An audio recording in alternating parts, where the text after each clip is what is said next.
परम आराध्य श्री गुरु महाराज जी के कृपा आशीर्वाद से आज का दिवस 2078 विक्रम संवत का माघ शुक्ल पक्ष प्रतिपदा तिथि बुधवार मां नर्मदा जी का पावन दक्षिण तट नानपा घाट के समीप जगदानंद क्रिया योग कुटी के प्रांगण में नर्मदा जयंती उपलक्ष्य में 7 दिन व्यापी श्रीमद् भागवत कथा का आयोजन।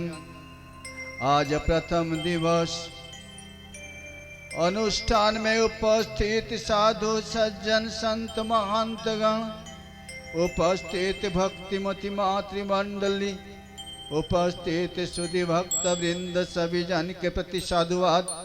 ओम नमो नारायण नारायणम। ओम जय जय, ओम जय जय, ओम जय जय नारायण। ओम जय जय नारायण। ओम जय जय नारायण। ओम जय जय नारायणम। ओम जय जय नारायण। ओम जय जय नारायण। ओम जय जय नारायणम। ओम जय जय नारायणम। जय श्री कृष्ण, जय श्री कृष्ण, जय श्री कृष्ण, जय जय, जय श्री राधे, जय श्री राधे, जय श्री राधे, जय जय जय जय। श्री कृष्ण, जय श्री कृष्ण, जय श्री कृष्ण, जय जय, जय श्री राधे, जय श्री राधे, जय श्री राधे, जय जय। जय श्री कृष्ण, जय श्री कृष्ण, जय श्री कृष्ण, जय जय, जय श्री राधे, जय श्री राधे, जय श्री राधे, जय जय जय जय। श्री कृष्ण, जय श्री कृष्ण, जय श्री कृष्ण, जय जय, जय श्री राधे, जय श्री राधे, जय श्री राधे, जय जय। ओम जय जय राधे कृष्णा। ओम जय जय राधे कृष्णा। ओम जय जय राधे कृष्णा। ओम जय जय राधे कृष्णा। बोलो ओम जय जय राधे कृष्णा। ओम जय जय राधे कृष्णा। ओम जय जय राधे कृष्णा। ओम जय जय राधे कृष्णा। नर्मदे घर, नर्मदे घर, नर्मदे घर पाई माम। नर्मदे घर, नर्मदे घर, नर्मदे घर रक्ष माम। नर्मदे हर, नर्मदे हर, नर्मदे हर पाहि माम। नर्मदे हर, नर्मदे हर, नर्मदे हर रक्ष माम। नर्मदे घर, नर्मदे घर, नर्मदे घर पाई माम। नर्मदे घर, नर्मदे घर, नर्मदे घर रक्ष माम। नर्मदे हर, नर्मदे हर, नर्मदे हर पाहि माम। नर्मदे हर, नर्मदे हर, नर्मदे हर रक्ष माम। ओम जय जय नर्मदे घरा। ओम जय जय नर्मदे घरा। ओम जय जय नर्मदे हरा। ओम जय जय नर्मदे हरा। ओम जय जय नर्मदे घरा। ओम जय जय नर्मदे घरा। ओम जय जय नर्मदे हरा। ओम जय जय नर्मदे हरा। बोलिए श्री गुरु महाराज जी की जय। श्रीमद् भागवत भगवान की जय। आज का आनंद की जय।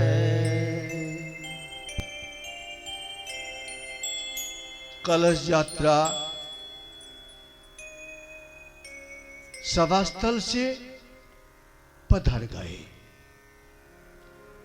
एक बाबाजी परिक्रमावासी रात को विश्राम किया था, सवेरे यात्रा के लिए तैयारी में थे। उन्होंने सभा स्थल पर या पहुंचा तो उनको पूछा गया, आप कहाँ के हैं बाबा जी परिक्रमावासी? उन्होंने शहर से उत्तर दिया, हाँ महाराष्ट्र के हैं परिक्रमावासी, रात को विश्राम किया था।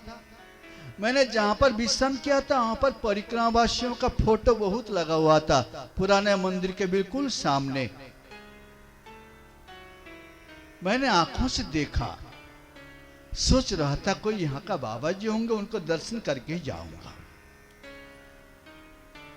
दर्शन होते ही उन्होंने बताया, जो बताया आप ध्यान से सुनेंगे, भगवान की भक्ति से क्या होता है। उन्होंने 12वीं पास किया। ज्ञानेश्वर महाराज महाराष्ट्र के संत थे, जिनकी 4 भैया बहन थी।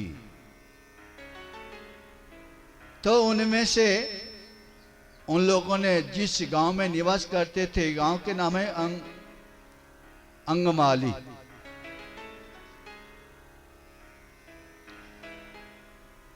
तो उसी गांव में ही इनका स्थान है, गुरु स्थान।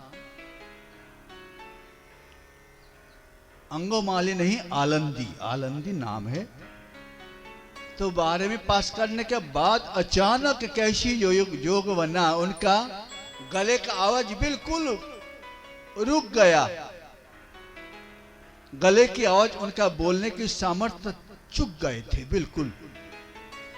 उन्होंने घर से निकल गए साधु शाही भेष में, हरिद्वार ऋषिकेश पहुंचे।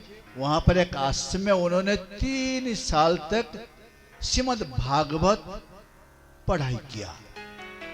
गले का आवाज रुक गए, लेकिन पढ़ाने वाले जो शिक्षक थे, गुरुदेव पढ़ाते थे, उन्होंने पढ़ाया। गूंगा गए, आपने सुना है, मूकं करोति वाचालम पोंगुं लंघयते गिरिम जत कृपतमहं वंदे परमानंद माधवम।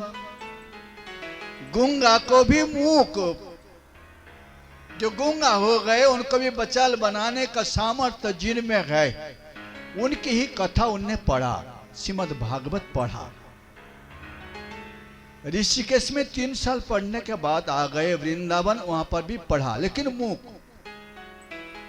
वाणी उनका रुक गया। पढ़ाई पढ़ा, पढ़ने के बाद वृंदावन के बाद आए मां नर्मदा जी के पावन किनारा।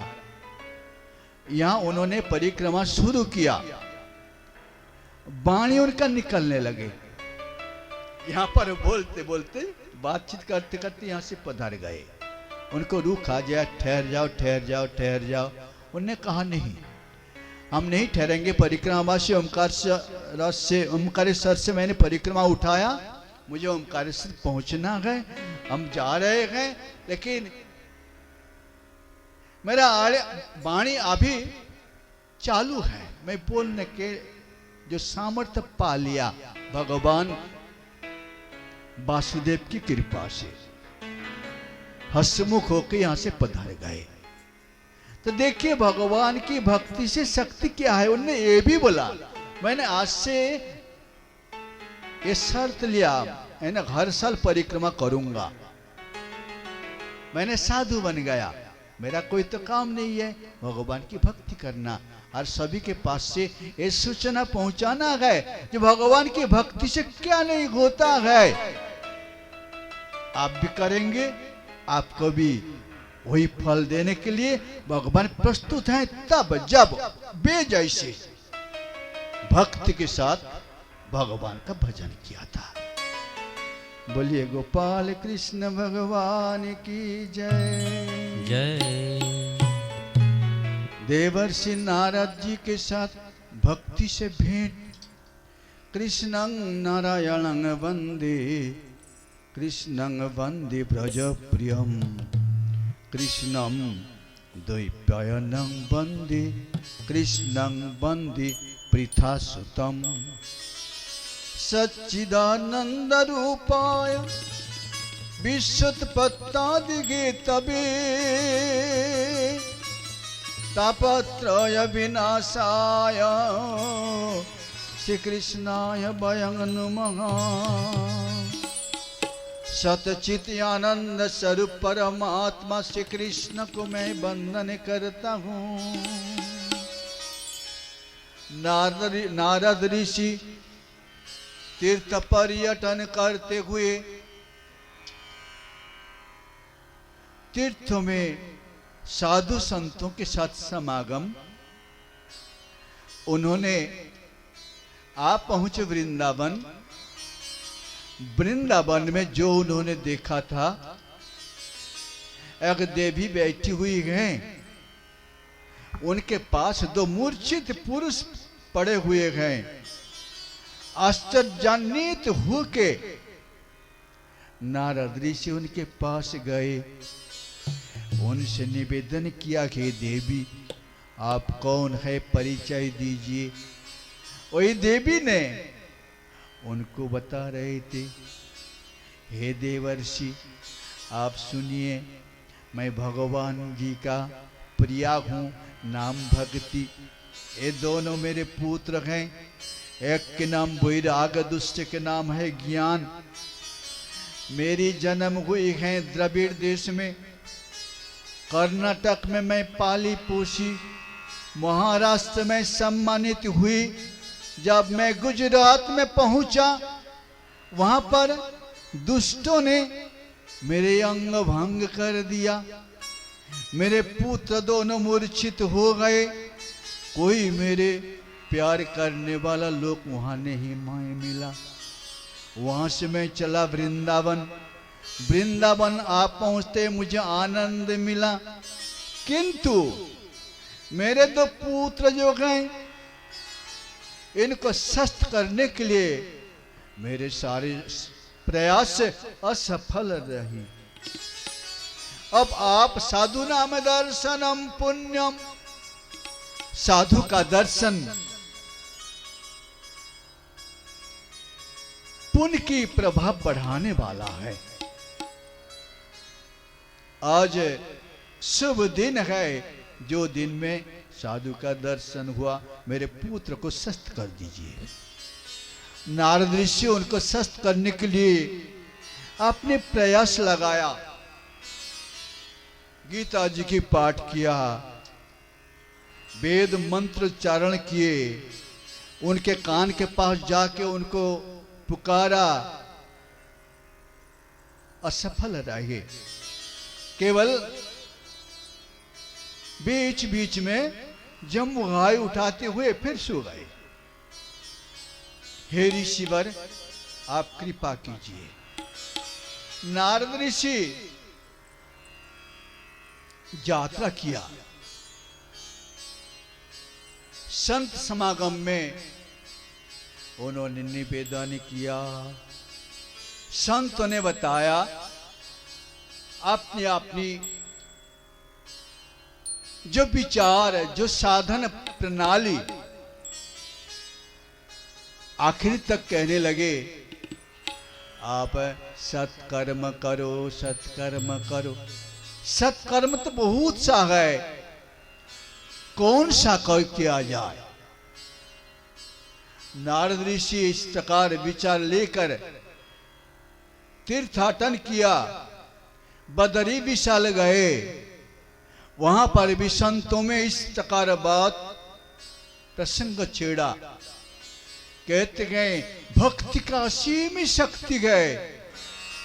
आपके जीवन में भक्ति हो, भगवान उनमें प्रसन्न हो जाते गए। भक्तों के बस में गए भगवान, भक्ताधीना भक्त वत्सल भगवान गए। नारद ऋषि इस प्रकार आयोजन लेके जब आगे बढ़े तो वही भक्ति का ही शक्ति उनको सफलता प्राप्त करा दिया था। आज वही भक्ति का महिमा गोकर्ण उपाख्यान अपने श्रवण करेंगे। एक बार उत्तर प्रदेश के एक तीर्थ है नैमिषारण्य, वहां पर 88,000 ऋषियों ने मिलकर हजारों साल से पूरी होने वाले एक अनुष्ठान मना रहे थे। साधु संतों ने पधार गए थे, अनुष्ठान में योगदान किया था। वहां पर मैत्रेय ऋषि आ गए थे। उसी सभा में एक दिन की बात है, नित्य कर्म समापन करके साधु संतों ने अपने विराजमान हो गए थे। वहां पर सूत जी पधार गए थे। सूत जी को ऋषियों ने निवेदन किया, आप इतिहास पुराण के ज्ञाता हैं, सत्संग होना चाहिए। इतने बड़े अनुष्ठान में प्रतिदिन सत्संग का आयोजन, आपके मुखारबिंद से श्रवण करने की इच्छा हो रही है, आप सुनाइए। तो उसी अनुष्ठान में सूत जी सुना रहे थे जो कथा, हरि कथा आज श्रवण करेंगे। संसार पति पत्नी को लेके ही संसार है। पुत्रार्थे क्रियते भार्या पुत्र पिंड प्रयोजनम। पुत्र प्राप्ति के इच्छा से लोग विवाह करते हैं और विवाह के पश्चात पति पत्नी का समागम से पुत्र पुत्री का जन्म होता है। वही पुत्र पिंड प्रदान करके ही अपने पूर्वजों को उद्धार करता है। सुपुत्र हो तो उसके पिंड प्रदान का सफल हो जाता है, कुपुत्र हो तो क्या होगा, खुद नरक में जाता है, परिवार को भी नरक में ले जाता है। आप वही बात श्रवण करेंगे। दक्षिण भारत में तुंगभद्र नदी के किनारे एक ब्राह्मण रहते थे, जो ब्राह्मण के नाम है आत्मदेव। उनकी पत्नी के नाम है धुंधली। पूर्वजों ने बहुत धन संपदा रख के गए थे। पत्नी थी पतिव्रता, किंतु पतिव्रता होते हुए भी उनके मन ऐसी ही थी जिस मन से उन्होंने पति का सेवा करती हुई भी उन्होंने भगवान के प्रति रुचि रखने की इच्छा नहीं रखती थी। पर निंदा पर चर्चा में वो व्यस्त रहती थी। घर में इतनी संपदा होते हुए भी जब बहुत दिन तक संतान का कोई मुंह नहीं देख पाया, आत्मदेव एक दिन दुखी होकर घर से निकल गए। तुंगभद्र नदी के किनारे बहुत दूर गए। एक संतों को देखा, सन्यासी बाबा कुटिया बना के निवास करते गए और उनके समीप आत्मदेव ब्राह्मण ने गाल में हाथ दबा के चिंतामग्न होके रो रहे थे। सन्यासी बाबा ने देख के उनके समीप आ पहुंचे, उनसे निवेदन किया, आप क्यों रो रहे हैं, क्या कारण है?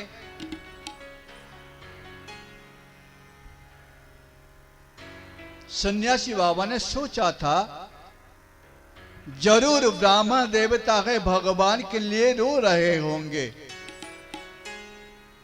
पूछने से पता चला ये भगवान के लिए नहीं रोते हैं, रो रहे हैं पुत्र के लिए। भगवान के लिए रोने से भगवान प्रसन्न हो जाते हैं, आपका मनमाना चीज आपको दे देते हैं, मोक्ष धाम पहुंचा देते हैं। किंतु पुत्र के लिए रोने से क्या फायदा होगा? कुछ फायदा होता ही नहीं है। न धनम न जनम न प्रजया त्याग नैकमामृतत्व मानसु। धन के द्वारा उद्धार कोई नहीं हो पाता। धन के द्वारा ज्यादा से ज्यादा आपको भौतिक सुख मिलेगा, किंतु मोक्ष गति नहीं प्राप्त हो सकता है। न धने न जाने न परिवार वर्ग कितने बड़े क्यों ना हो, रावण के पास 1 लाख पुत्र हैं, उनके पास 1.25 लाख नाती हैं। इतने होते हुए भी वंश में दीपक जलाने वाले, बत्ती जलाने वाले कोई नहीं रहा, सब समाप्त हो गए।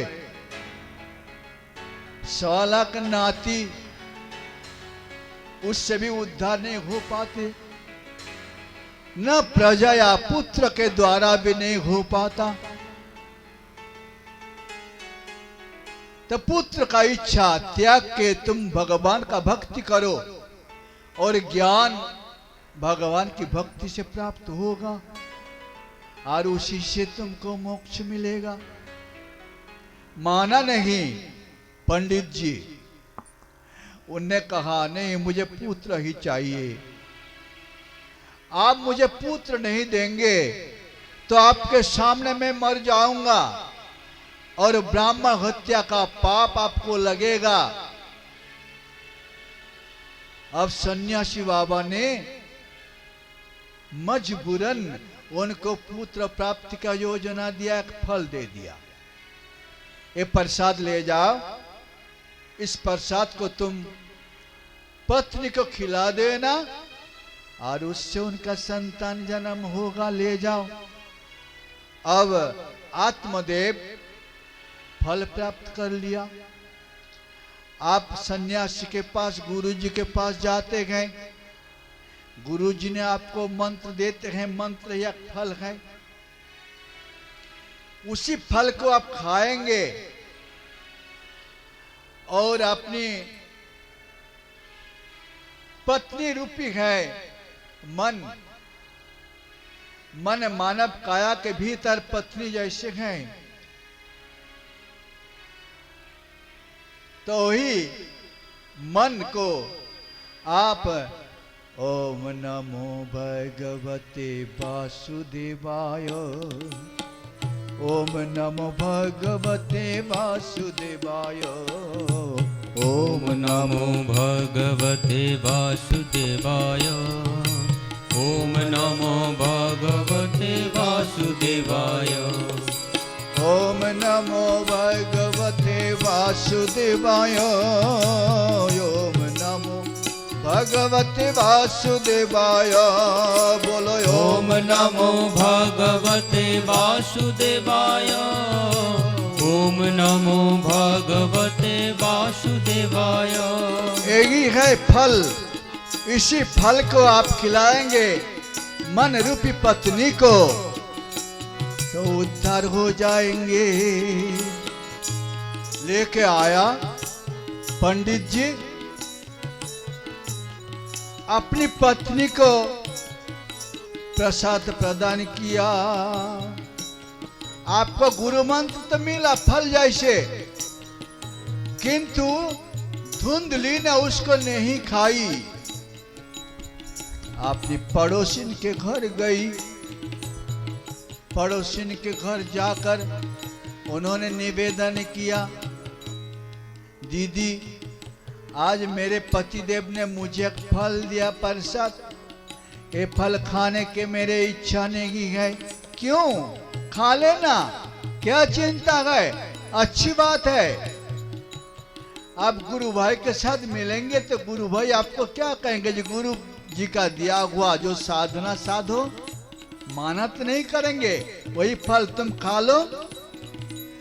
उनने कहने लगी, क्या कहा सुनिए, मेरे संतान को मैं पसंद नहीं करती हूँ, संतान पेट में आ जाने से मैं आलसी बन जाऊंगी, घर का काम काज करने के लिए नौकरानी को लाऊंगी, घर में बहुत सारे माल माता गए वो ये चोरी करके ले जाए तो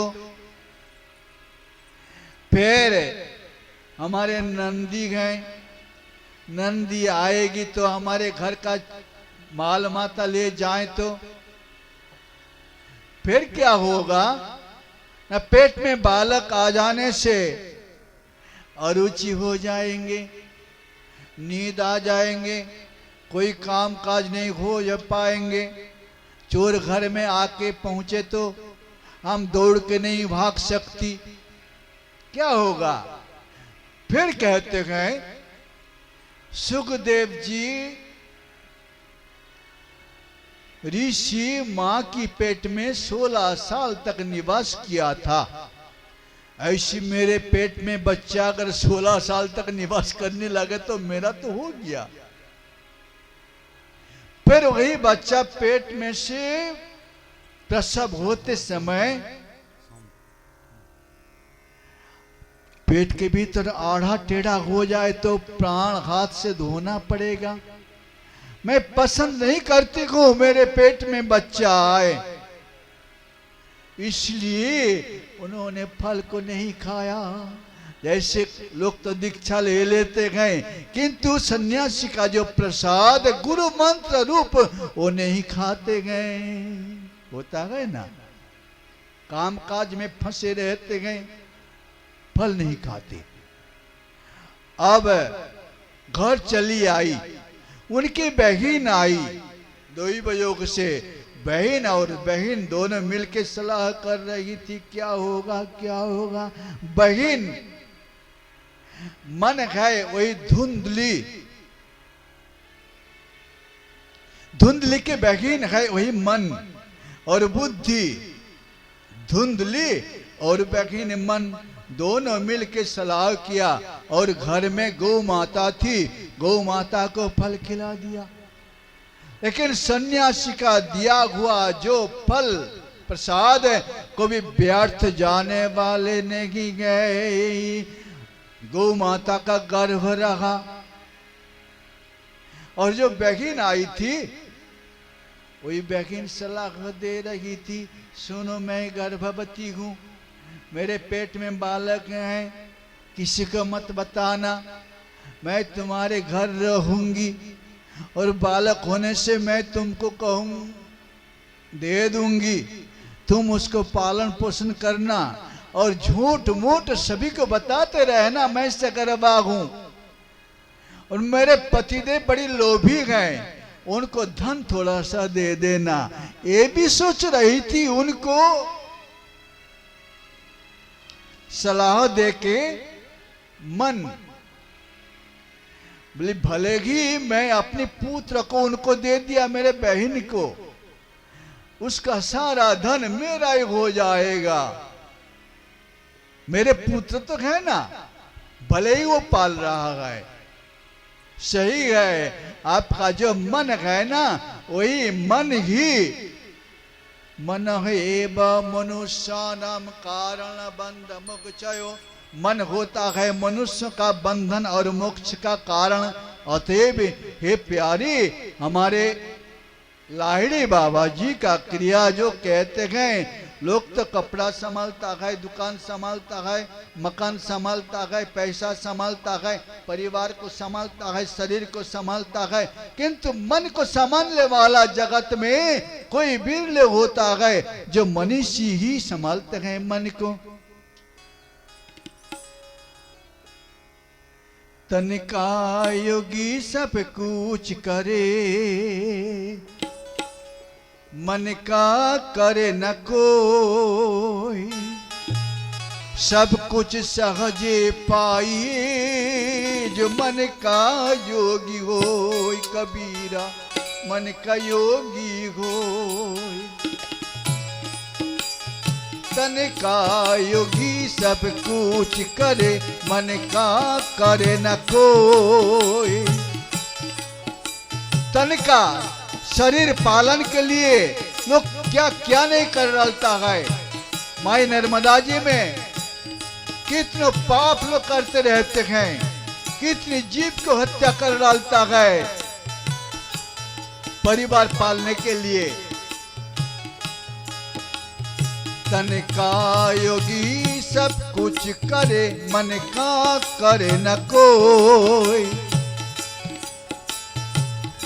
किंतु मन का उद्धार होगा, मन भगवान का भजन करेगा, ये बहुत कम मिलता है। सब कुछ सहज पाइए जो मन का योगी होए। सरलता से सब कुछ मिल सकता है जो मन का योगी बन जाता है। अब जन्म दिया संतान, धुंधली की बहन संतान जन्म दिया। संतान बड़े काले कलूटे थे, उनको ले लिया और प्रचार करने लगे मेरे संतान हुआ गए। 3 महीना बीतने के बाद गौशाला में एक दिन गौ माता ने एक बालक का जन्म दिया। दासी ने दौड़ती हुई आ रही है, आते चिल्लाती गए, पंडित जी गौशाला में एक बालक का जन्म हुआ है। गौ माता ने बालक का जन्म दिया है। पंडित जी दौड़ते हुए गए और बालक को उठा लिया। वो बालक बड़े गोरे गोरे बड़े सुंदर थे। बिल्कुल जिनके घर में बालक नहीं था, आज 2 बालक देख के आत्मदेव बड़ी खुशहाली मनाने लगे। नाम रख लिया। गौशाला में जो बालक का जन्म हुआ था उसका नाम रखा गोकर्ण, और धुंधली से जो बालक जन्म लिया था धुंधली ने उसका नाम रखा धुंधकारी। दोनों बालक बड़े हो गए। धुंधकारी बड़े दुष्ट निकले, बच्चों को सताने लगे। अपने बाल मित्रों को उन्होंने त्रस्त करने लगे। कहीं कहीं बच्चों को अपने कुआं में गिराने लगे। इस प्रकार बालक का स्वभाव था। और गोकर्ण जो थे बड़े सुशील स्वभाव के थे, साधु स्वभाव वाले थे, भगवान की भक्ति करते थे। जनेऊ संस्कार करा दिया, लेकिन धुंधकारी के लिए चिंता करते करते आत्मदेव संसार त्याग कर दिया। इस घर में इस दुष्ट बालक के साथ मैं निवास करूं, मेरा जीवन विषमय जैसे हो जाएगा। इससे अच्छा है मैं ब्राह्मण कुल में जन्म लिया गए, संसार त्याग करके भगवान भजन करूंगा, मैं चला जाऊं। चले गई। अब चलते विरिया उनने अपनी गोकर्ण जो पुत्र उनको उपदेश देने लगे, हे पुत्र, ये दुष्ट का घर हो जाएगा, तुम भी अपने उद्धार के लिए घर से प्रस्थान करो, वनवास जाओ। अब पिता पुत्र दोनों जने निकल गए। अब धुंधकारी दुष्ट पुत्र था, माता जी के पास जितना भी धन था सारे ले लिया। उसने 5 वेश्या को ले आए, 5 वेश्या लेके पालन किया। 5 वेश्या कौन कौन है? मन, आपके मन या के वेश्या जैसे हैं।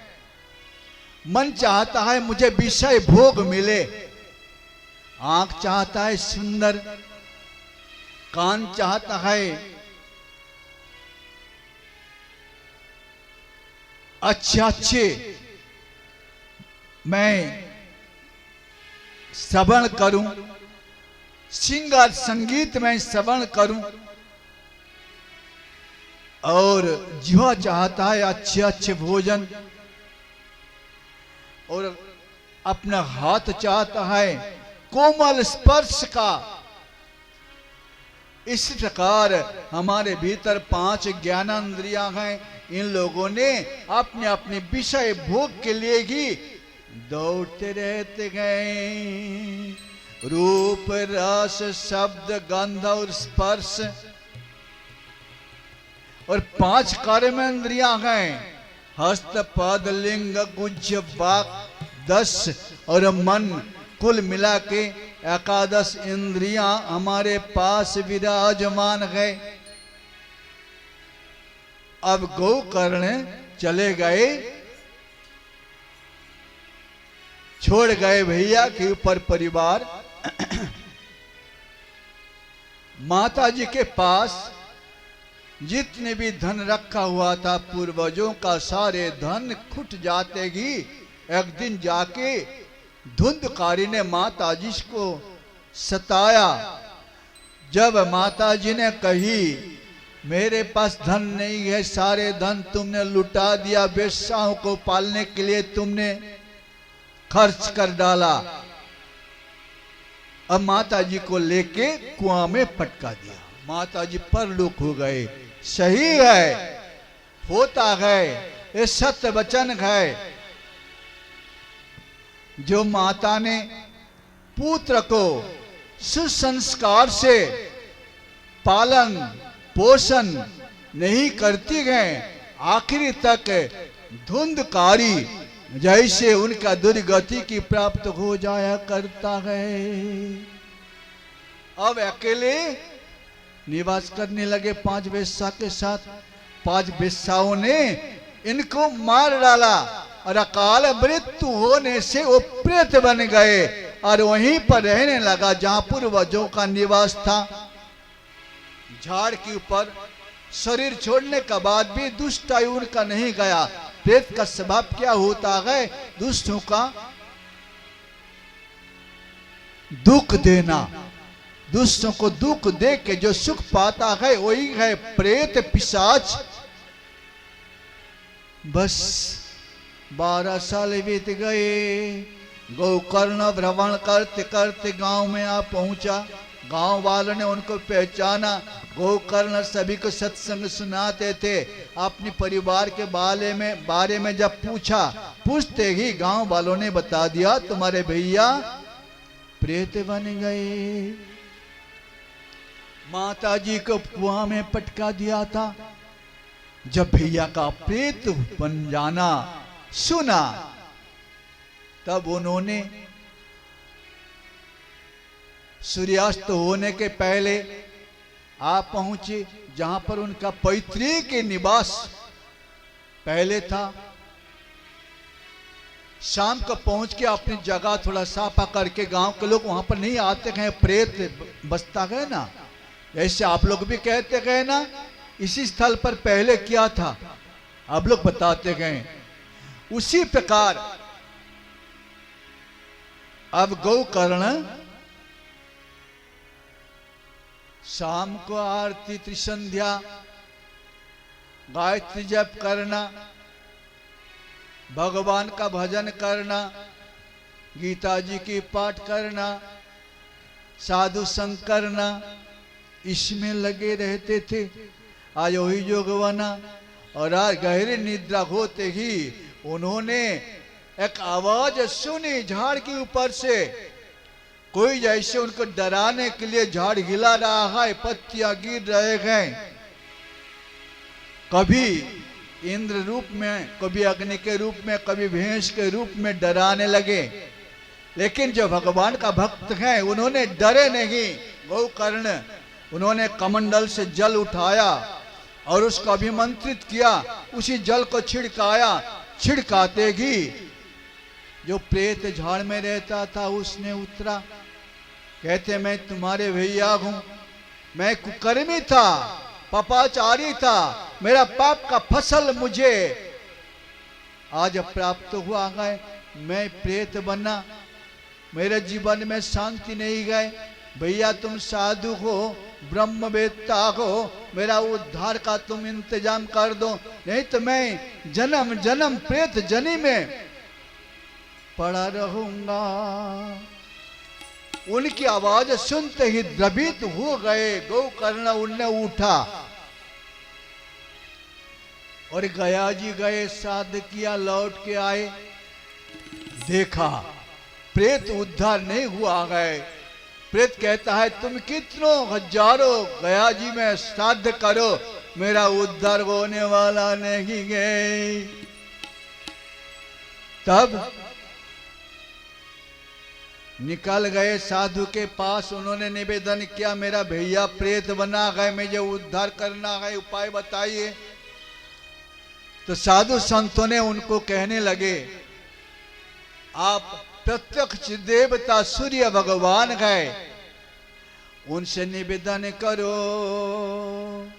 उनका ध्यान करने लगे। जवा कुसुम संकाशम कश्यपे अंग महाद्युतिम दांतारिंग सर्व पाप घ्न प्रणतस्मै दिवाकरम।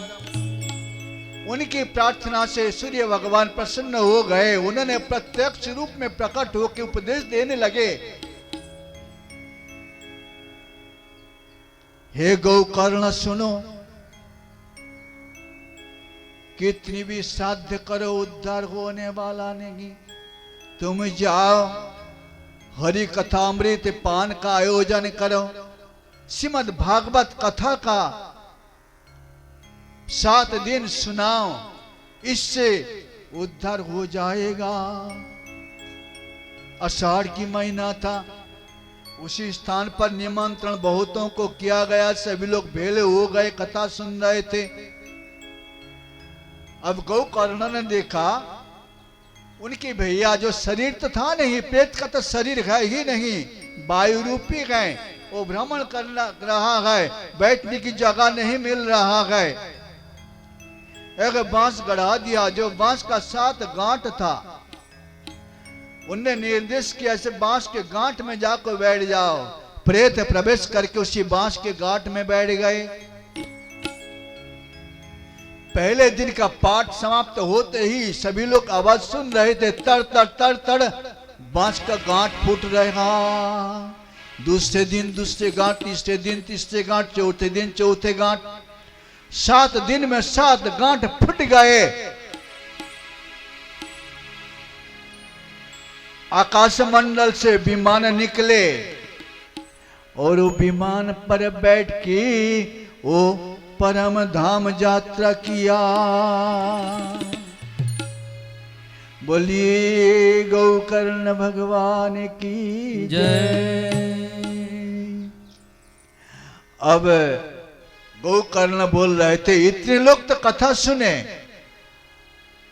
किंतु उद्धार केवल एक ही प्रेत हरि कथामृत का ऐसी महिमा है।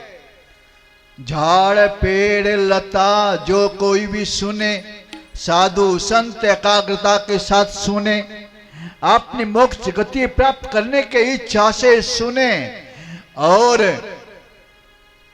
धर्म अर्थ काम मोक्ष मानव जीवन में 4 पुरुषार्थ हैं। पहले है धर्म करो, धर्म करो। इसके बाद अर्थ, शब्द सुन रहे हैं, धर्म का अर्थ क्या है, शब्द के साथ अर्थ का भी बोध हो। ओम नमो भगवते वासुदेवाय अपने पढ़ रहे गए, जाप कर रहे गए, लेकिन इसका अर्थ क्या है ये भी समझना चाहिए। अर्थ जब तक हृदयंगम न होता है तब तक उसका क्रियाशील नहीं हो पाता। अब दवाई खा रहे हैं, काम नहीं हो रहा है, कारण क्या है, न अर्थ दवाई के साथ आपका व्यवहार सही हो, व्यवहार सही ना हो तो उसका फलदायी नहीं होता है। बस अब गोकर्ण सावन की महीना में शुक्ल पक्ष कथा प्रारंभ किया। बहुत लोग आ गए कथा सुनने के लिए। सभी लोग एकाग्रता के साथ ही सुन रहे थे। कथा सुनने वालों के लिए एकाग्रता कैसे आएगा? पहले तो आपको आहार शुद्ध हो, आहार की शुद्धता चाहिए। अगर अशुद्ध भोजन आप करेंगे तो मन का चंचलता नहीं जाएगा। आहार शुद्धो सत्य शुद्धो सत्य शुद्धो ध्रुवा स्मृति। तो स्मृति में वही बना रहेगा। कौन सा? मैं कौन हूं? आदि गुरु शंकराचार्य जी की कहना है, कोयम कोस्तम कूतो आयात, को मैं जननी को मैं तात, कोयम कोस्तम कूतो आयात, को मैं जननी को मैं तात, इति परिभावय सर्वम यसारम, विषम तकता सपन विकारम। भज गोविंदम भज गोविंदम, गोविंदम भज मूढ़मते, गोविंदम भज मूढ़मते। भज गोविंदम।